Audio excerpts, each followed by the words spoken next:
Russia's invasion of Ukraine is forcing Silicon Valley giants into a geopolitical high-wire act they have long tried to avoid.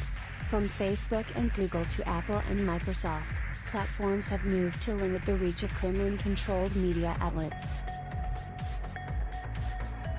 Google has booted Russian state media from its Google News service. Facebook is making posts from Kremlin-affiliated news outlets harder to find on its app. TikTok, YouTube and Facebook are blocking two of the biggest outlets, RT, formerly known as Russia Today, and Sputnik News, across Europe. Apple and Microsoft have barred downloads of their apps.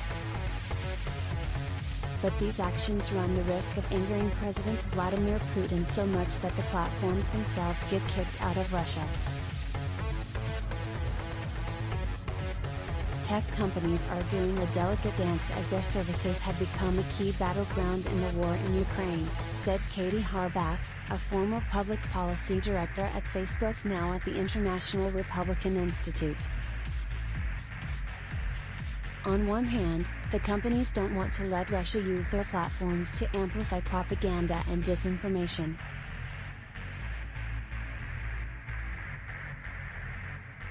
But on the other, they want to make sure their tools remain available in both Russia and Ukraine, because they are some of the few ones that activists have in order to organize and to get their messages out that are not controlled by the Russian government, Harbath said. On a call with reporters on Tuesday, Nick Clegg, president of global affairs at Facebook parent company Meta, described the industry's efforts to curb the reach of Russian state media as exceptional measures taken in response to a highly exceptional and tragic state of affairs. He also characterized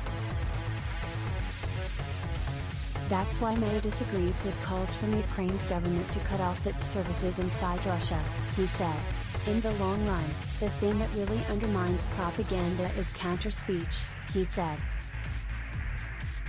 The threat of a shutdown in Russia is real. Last week, the country's internet regulator said it would limit access to Facebook in response to what it described as censorship of state media outlets. Meta said the throttling was in retaliation for its refusal to remove fact checks on false or misleading posts from Russian state media.